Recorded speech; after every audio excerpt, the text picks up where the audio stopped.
O ministro e presidente do STF Supremo Tribunal Federal, Luiz Roberto Barroso, retomou nesta sexta-feira 12 o julgamento virtual de duas ações que alteram o atual entendimento sobre a aplicação do foro por prerrogativa de função, conhecido como foro privilegiado.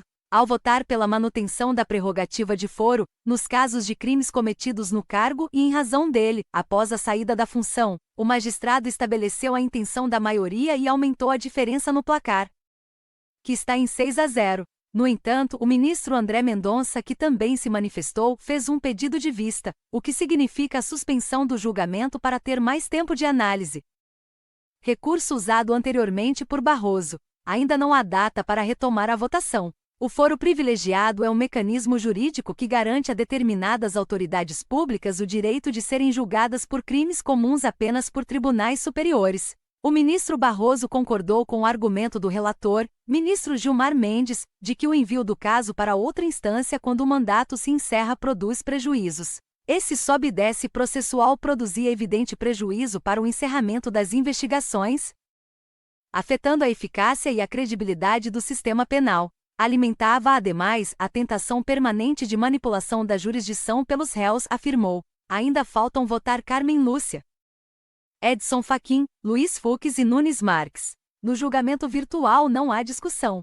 Os ministros votam por meio do sistema eletrônico da Corte. Se houver um pedido de vista, a sessão é suspensa. Quando ocorre um pedido de destaque, o julgamento é reiniciado no plenário físico. A proposta de alteração na regra está sendo discutida em 2 processos no Supremo. O ministro Gilmar Mendes é o relator das duas ações.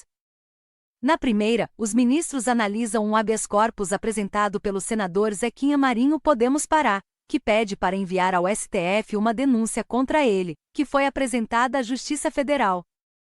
O outro processo é um inquérito que investiga a ex-senadora Rose de Freitas MDBS por suposta corrupção passiva, fraude em licitação, lavagem de dinheiro e organização criminosa.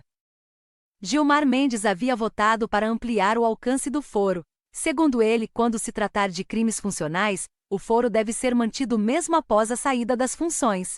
Isso valeria para casos de renúncia, não reeleição ou cassação, entre outros motivos. Gilmar argumentou que é preciso recalibrar os contornos do foro privilegiado, ao pedir que o processo fosse incluído na pauta.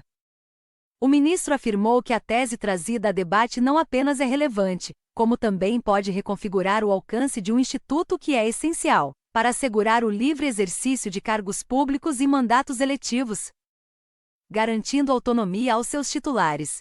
O julgamento foi retomado quase 6 anos após o Supremo limitar o mecanismo que estabelece quem pode ser investigado, processado e julgado no STF. Em 2018, após um ano de debates e diversas interrupções no julgamento, o Supremo bateu o martelo para restringir o alcance do foro privilegiado.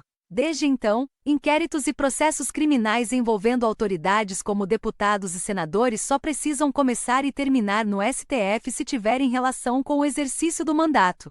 Mesmo com a mudança, o escopo do foro privilegiado no Brasil é amplo em termos comparativos, sobretudo pela lista de autoridades que têm direito a ele, de políticos a embaixadores e magistrados de tribunais superiores. Países como Japão, Argentina e Estados Unidos não prevêem um foro específico em função do cargo público, embora concedam imunidade ao presidente.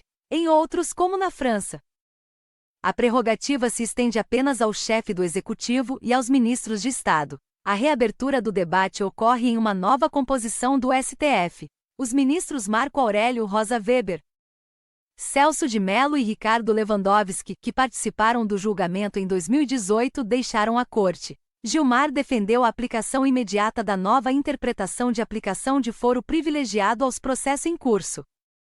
Com a ressalva de todos os atos praticados pelo STF e pelos demais juízos com base na jurisprudência anterior, a discussão ganhou tração em meio à transferência das investigações sobre o assassinato da vereadora Marielle Franco e do motorista Anderson Gomes ao STF. O deputado Chiquinho Brazão, apontado pela Polícia Federal como mandante do crime, era vereador na época. O ministro Alexandre de Moraes, no entanto, argumentou que houve tentativas de obstrução do inquérito quando ele já tinha assento na Câmara dos Deputados, o que em sua avaliação justifica o deslocamento do caso ao Supremo.